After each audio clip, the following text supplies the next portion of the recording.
kommt doch was raus. Jetzt hier oben.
I guess I just unmuted myself.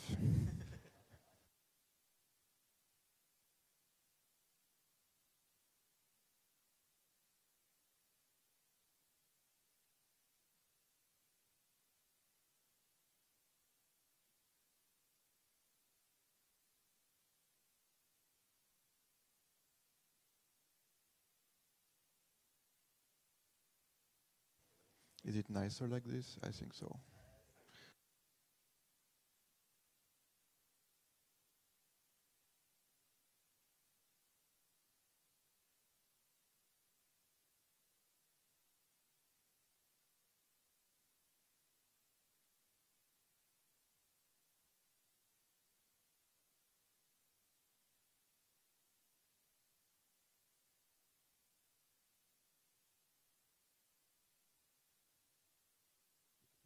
Hi, hi, hi, hi.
Hello.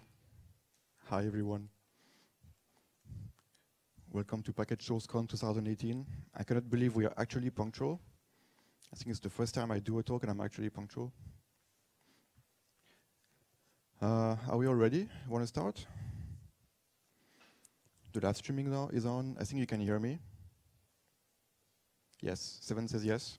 So it means we can hear myself. So welcome to the Seabase, welcome to Package SourceCon, first day of talks, and only day of talks actually, as we're going to see. This is actually the sequel to London 2017, which was a very smooth conference. Thanks to Seven for organizing and inspiring us to follow up. I hope it's going to be just as good. That would be the best. And this brings us to the Seabase today, all of us. The Seabase is a space station under Berlin. It means there is space for all of us, even if we're not actually under Berlin. Don't worry, it's just the story to the place. You have, we are actually more than 2 organizers now. You can also consider VD, Sebastian, doing the video over there, thanks, as an organizer. I can even edit the slide, but whatever. So Thomas unfortunately couldn't show up this morning. I hope his daughter is going to be okay. And otherwise, I'm Corbin, waking you up right now. About the Seabase, some say it is the mother of all hackerspaces. It's been around since 1995, if I'm correct. Actually, if you're interested in the story of the Seabase, you can even check at the bar. There is a book which was edited for the 20-year anniversary of the place. So basically, we have the main hall and the terrace, which are the public areas. The bar may open later. In the meantime, I invite you to get breakfast. There should be coffee. There are a few mugs. Unfortunately, they didn't bring cups. So I took mugs from the kitchen, and we have a very limited number. So please keep your own mug and then put them back here when you're done. The bar will open hopefully a bit later in the day, and we can get drinks directly from the bar. But we actually have a budget for drinks. So once we get the fridge to open again, we have a selection of soft drinks for you guys for free, sponsored by gentle organizers. I will also get to that. And also, I'm a member of this place. I'm actually the connection between the Seabase people and you aliens here. So talk me if you want visit. We organize tour together. Okay. I hope you got that on camera. Thankfully, there is also internet here. We welcome human technologies, as bad as they are. So if I'm correct, we have 3 networks which are actually available here for the public, which are very well named. Seabase Public 5 gigahertz, if you want to wave faster. And Freifunk Seabase. They should all work without encryption, but reminder, there is no encryption, so don't telnet to your machines.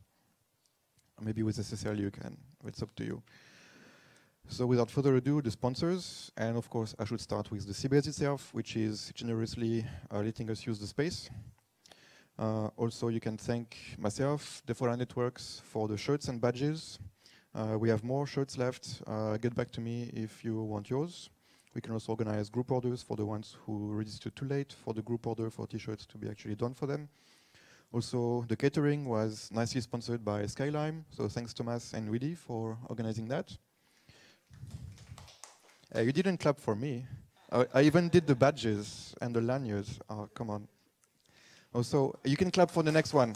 Yes, thank you very much. I was told the shirts are nice.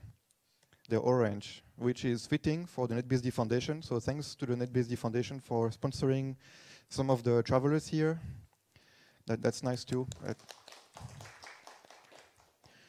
So I even have a slide about the shirts and badges. So and about the 3D printing that occurred to have that happen. Actually, the conference started yesterday evening at the Republic Berlin. I hope everybody had a nice time. There were burgers, I think. Yeah, I know because I had one. How was it? Positive? Excellent.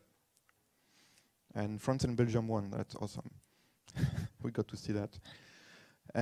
But we're not here for football. We're here for a few talks. Here is a reminder for the schedule. It's also online, of course. I did not print booklets, but I hope you have your smartphone or your laptop ready. And so therefore, you should be able to access the website, packetsource.org/packetsource.org/packetsourcecon/2018. The talks are being recorded. They will be posted online. It's even normally being live streamed right now. The address is on the Twitter feed of PacketSource. The streaming was not confirmed by the time I prepared these slides, but it is now.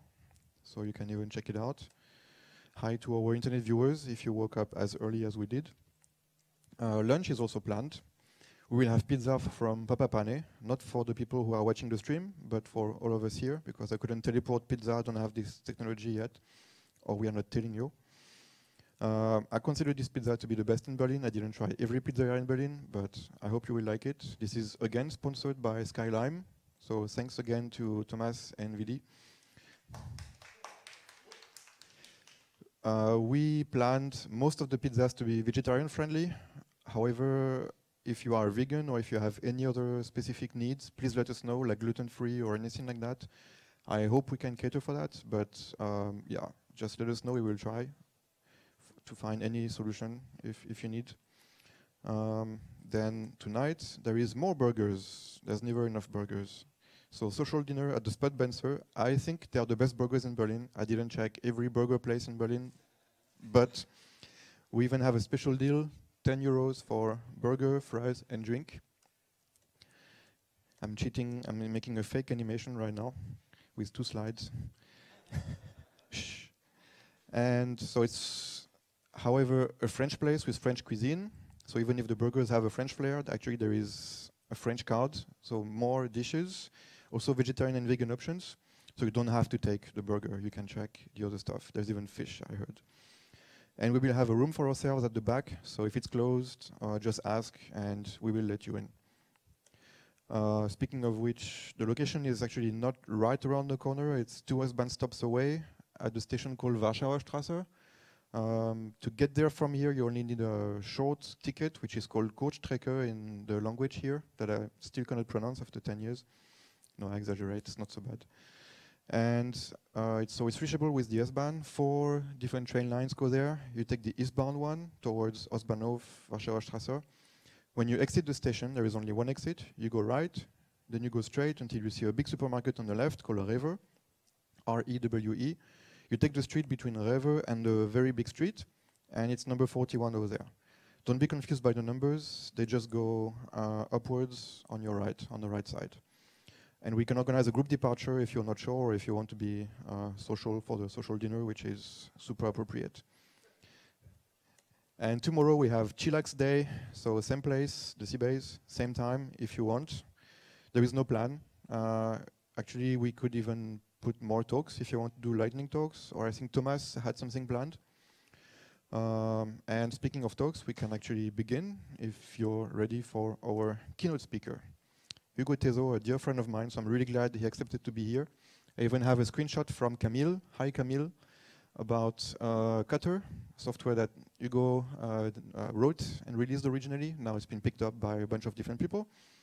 Maybe we can speak about that during the keynote. I actually didn't check the slides for the keynote, so it's going to be a surprise also for me.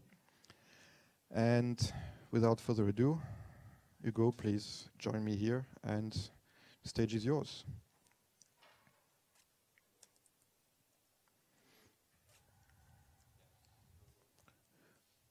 I think your slides are here.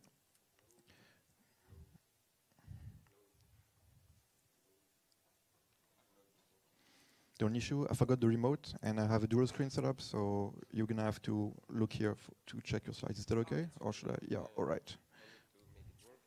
Yeah, otherwise I give you mine.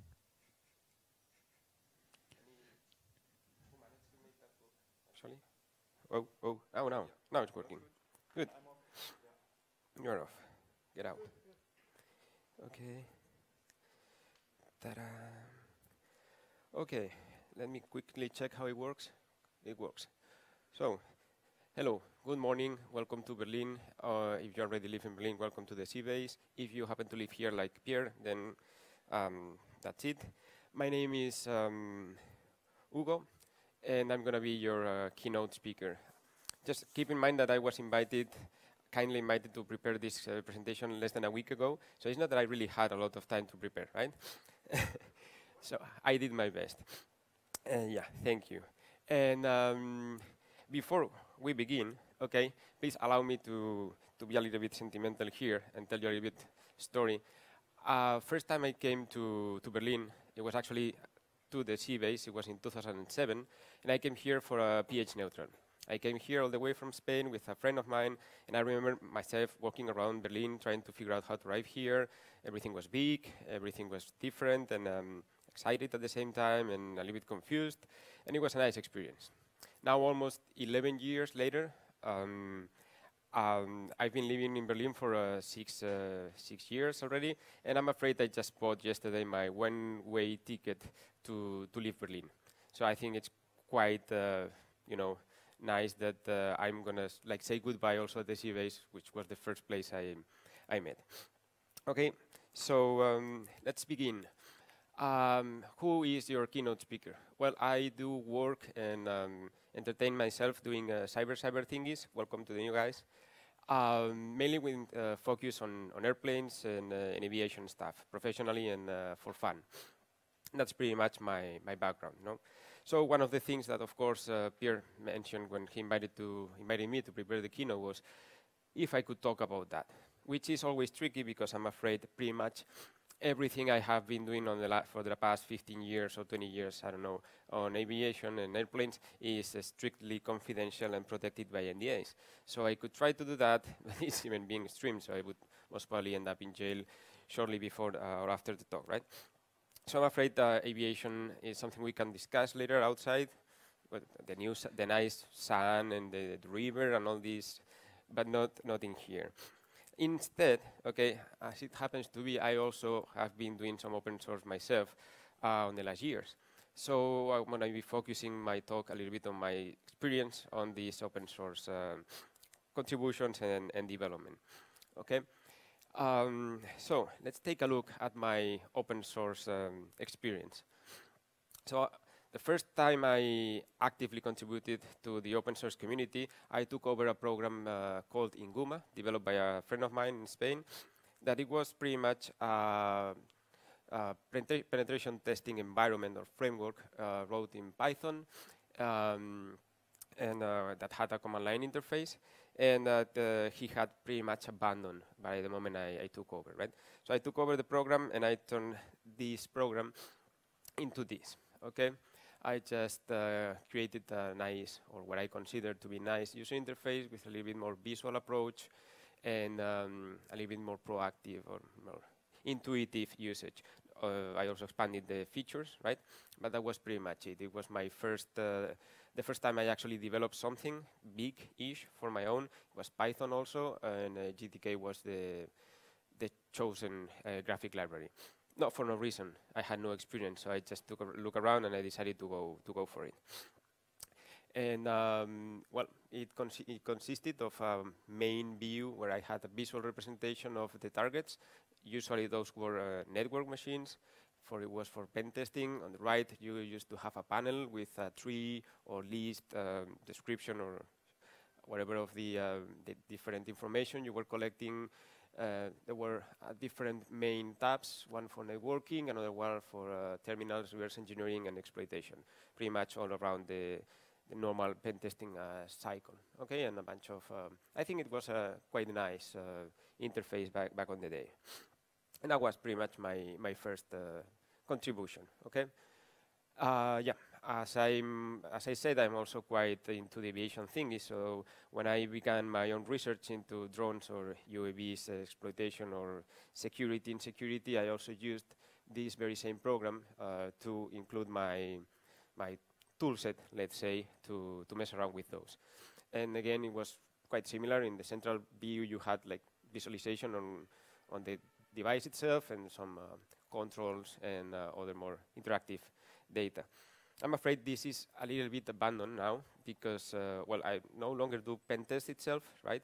So it made no sense for me to keep developing a pen testing environment, right? It's still there, though, the code. I think now it's in GitHub. Okay, so that was the first one. Now, the second one was a program called Boken, which is the name of a wooden practice Japanese word. And yeah.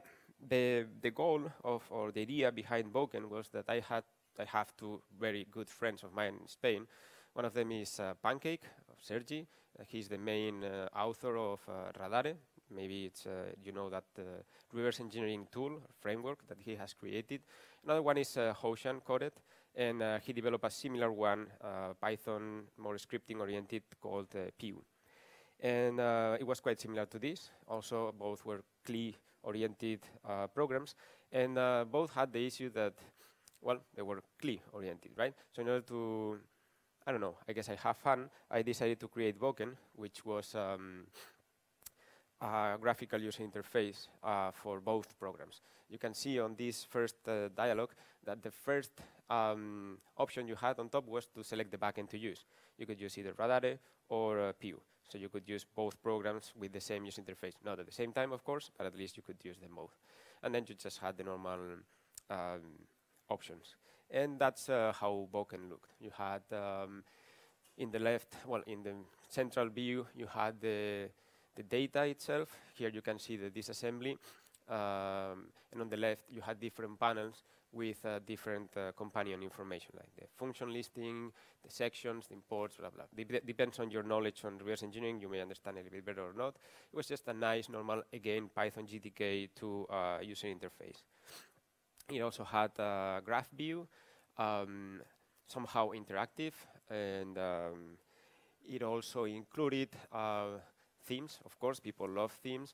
And on top, you had the you know, autocomplete seek to move around. And it had down there, you can see a Python scripting interface, so you could script the programs with Python. And even it had a nice visual bin diffing, that's only for Radare 2. So you could also use that to perform bin diffing of binaries. Quite common in my job on the days. Okay, another program. And then the last one, the one that Pierre mentioned, and actually it's going to be the one that is going to be focusing the talk here, it's EITO, which is also, or again, practice sword, Japanese practice sword. Instead of made of wood, it's made of steel, but not cutting steel. It's like blunt steel or something like that. You see a pattern here, right? So the problem with Boken, the one that we saw, is that it's nice, it's cool, but if you want to really make it multi-platform and make it easy for the users to just download and install in different platforms, it's not the easiest way. Python, GTK, and then the other programs, and it's not really that comfortable. So at some point I decided to leave Boken the way it was and think about it like a mockup or a prototype, and then create EITO. So EITO again was a user interface for Radare. Only for Radare this time. For Pew had been a little bit abandoned, and Pew is made in Python, so it made kind of no sense to try to make this.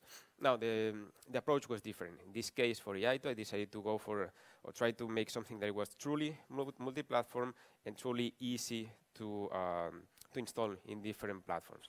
So for like around 2 years on my spare time, I decided to create a new one based on C++ and Qt. That made more sense in my opinion. And that's how EITO was born and presented a little over a year ago. So you can see here the main screenshot of EITO, one of the latest releases I made. It's, well, that's the way it was. And after releasing, I just confirmed my suspicions that I was not the right person to keep the maintenance of this, for I had no time. And it actually requires a lot of involvement. So somebody took over, and they renamed it to Cutter, for I wanted to keep the name. I like the name EITO. And that's, for example, a screenshot of the last release that they have made for Cutter, which is quite similar still, but there are many changes. Okay. So now, do you see the pattern on my approach to the open source community? Okay. Some may say that the approach is cyber. All the tools I've performed or developed are like security-oriented, reverse engineering platforms, pen testing, frameworks, things like that. But it's not really that one. Actually, the approach, it's user interface and user experience. Okay? Because, in my opinion, after all these years involved in open source in many other ways, I realized that for me, the real problem that the open source community is facing nowadays, or at least one of them, is not really security, okay? Because in my opinion, developers nowadays have a much stronger security-oriented mindset and approach when developing, maintaining the software, and there is a lot of security skilled professionals reviewing open source software, even companies now, for there are a lot of huge companies using open source software. So that's not really the issue. Because, yeah, there is a problem, but there is a solution also. So it's just a matter of time, and it's improving day by day. So in my opinion, one of the biggest issues we have with open source is usability. Okay? Now, I want to make clear one thing before I continue. The rest of the talk is not meant for you or for me. Okay? It's meant for our users. Okay? It's not the same. One curiosity, I always used Inguma in command line. I always use nowadays Radar in the command line, and I've never actually used that much any of the tools I develop on my everyday basis. I develop them for the users, not for me. Okay, most probably, most of you develop in the terminal with Vim, you compile using GCC, you are creating your packages, if you are maintainers of any software, most probably in the terminal, and you don't, sorry for this, give a shit about user interfaces. That's okay. I'm exactly the same, right? But when I create a program, I do it for somebody else. I don't always do it for me, or at least not the ones I publish, right? So this part of the conference, of this short speech, is not for us, okay? So the problem I found is when I try to do my own open source software and I approach the design phase, I realized that it's not just a matter of selecting a nice theme of GTK or Qt, because actually that doesn't matter. Every user has its own. It's about proper design, proper usability, and proper user experience. I'm not an expert on that, not by far, so what I did is, okay, let's try to look for some designer that can help me with this open source software. You know what I found? It was none. Okay, I had no one around, not in the community, not my close circle of friends, nobody. I made open call, okay, anybody willing to help me with that? Sorry, designers are not into open source. Maybe that's changing nowadays a little bit. For big companies, I agree. But for the pure community thing, there is none. Okay, so if we have a problem and we don't really have any solution in place, not even close by, then we still have the problem. So that's the reason I think usability is one of the big issues, okay? Now let's take a look. These are a few slides from a presentation that the actual maintainer of EITO, now called Qatar, made the other day. Okay, so the origins of Qatar was EITO, Qt C++ user interface for Radare 2, developed for a while by one person, that was me, for 2 years. I mean, it was just a proof of concept. It was broken like hell. What was the point of releasing? I just never knew if I would finish it or not. At some point, I considered it finished enough, mature enough, so I just made the release. And after that, it became open source. There was no maintenance. Yeah, well, we made like 2 or 3 releases after I released, but that's pretty much true. There was no truly maintenance, no leadership, because I simply had no time. So somebody took over. And now there is one statement that is still on the Qatar GitHub repository that I wrote specifically on the top of the description of the program, that it says that EITO on the day is not aimed at existing Radare 2 users. Okay?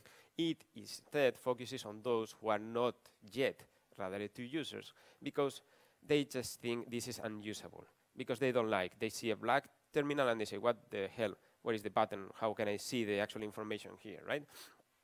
So that was the goal. Okay? And now, that's been a common joke of Radare 2 since the very first day. Okay? And EITO on the day was my personal attempt to try to solve this. Okay? Mainly because I consider that the job that Pancake has been doing all these years with Radare 2 is exceptional, and it was a pity that it was not more spread just because of that, right? And if he was not able to do that, at least I could give it a try. So that's the reason I made the EITO interface. And then there is this slide that the old code, meaning the version I released, had many useless or unusable features from a reverse engineer point of view. For example, it displayed graphs with HTML. Okay? Okay, let's focus on this part. Mainly useless or usable features from a reverse engineering point of view. Could be true, could not be true. Okay, the thing is, a user interface is much more than a command line interface in a window. Okay? That's not really a user interface. That's just a CLI on a window. If you just take all the output of the CLI and put it inside a table, a tree, or a text window, and then an input bar in the bottom, sorry, this is not a user interface. This is just a fancy terminal. Okay? And that's the reason I say we need designers to actually make a user interface. Okay? So let's take a look at some examples. This is screenshots taken by me of Qatar. Okay? This is the select new file dialog. Okay? Just take a look at that. This is the analysis options of the dialog. Okay? This is the advanced options of the dialog. Just for your information, there is much more below, but there were so many options that you actually could see them all, so you had to scroll down. Okay? With all these AA, AAR, AAC, AAB, AAN, all these terminal, Radare 2 terminal commands. Okay? And that's the way you see Qatar the first time you open a binary without touching anything. Okay? That's it. So let's go back to the future. Let's go back to the first release of EITO. Okay? Okay, that's the way you saw the interface. Okay, check one thing. For example, this comments panel here on the left. It also applies to functions or any other thing. In ITO, if you moved a panel, because all these are moving panels, if you move a panel to one side and it was stretched, it was not that much width as to be able to show in a table all the contents, automatically it would switch the content view to a tree. So you could see actually all the information in the available space. Okay? That's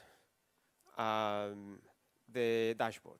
One of the first things you saw when you open a binary, okay, was this dashboard in here, and that was it. You had summary information there with color highlighting some of the features that the reverse engineering may consider important just at first glance when you first start to analyze a binary, and then you have a graphical representation, okay, on the complexity and the amount of stuff that you would find. Okay, let's go back, if I can. Yeah, that's the dashboard nowadays. Okay, just a table, because that's exactly the information you get from Radare, and just put on another table. Okay, what's the purpose of having a user interface if you're going to just show the same information? Okay, a user interface graphic library, the name contains it, it's meant to show data in a graphic way. So what's the point of not using that feature? Okay, another thing I had, okay, was this. You could see that in the main memory panel, and the name main comes because you are visualizing the main function of the binary, you had this assembly view, you had on the right the preview panel, meaning that you could preview there the code that was referenced here, and on the rightmost you had information of the specific line you were looking. You had a small graph with a specific information on this function and the line, let's say, that was highlighted. It makes sense. You are viewing the disassembly, you want information on the disassembly. Let's go back one moment again. Okay, here, you just open the binary, and on the right side, you see a lot of information of a function that you are not seeing, and of an opcode that you are not seeing, and of a disassembly you are not seeing. What's the point? What's the reason of having all these panels here, consuming all that space to show something that is not useful to you at all? Okay, that's a clear problem that we have here. You could also switch, okay, and see the pseudocode, kind of the compilation of the function you are working with. So you're working with this function, you can also see at the same time the pseudocode, kind of the compilation of that, and also still have the information of the function and the opcode you have highlighted. And even more, you could also change that view to have a small flow graph of the same function, and you move around, and the node that you are on, it's going to be highlighted. So you also have a visual representation of the function that you're working with. Okay? Flow, user experience, information on the right place, on the right moment. You change to another panel here, that information that is no longer useful to you just disappears because it's no longer useful. Let's use the rest of the space of the screen, okay, for what it matters, whatever the user is asking you to see. For example, if the user is asking you to go to the notepad and you want to take notes, okay, then you remove all the other views and you just focus on the notepad. Now, this is a user interface, it's not a CLI. So if you have a notepad, it's not just like Beam Editor. Okay, let's do something else. There is a hidden write panel on there that is, for example, going to show you in real time, okay, the contents of this address. So if, for example, you are with your, you're writing about the entry point, you're going to see there the contents of the entry point.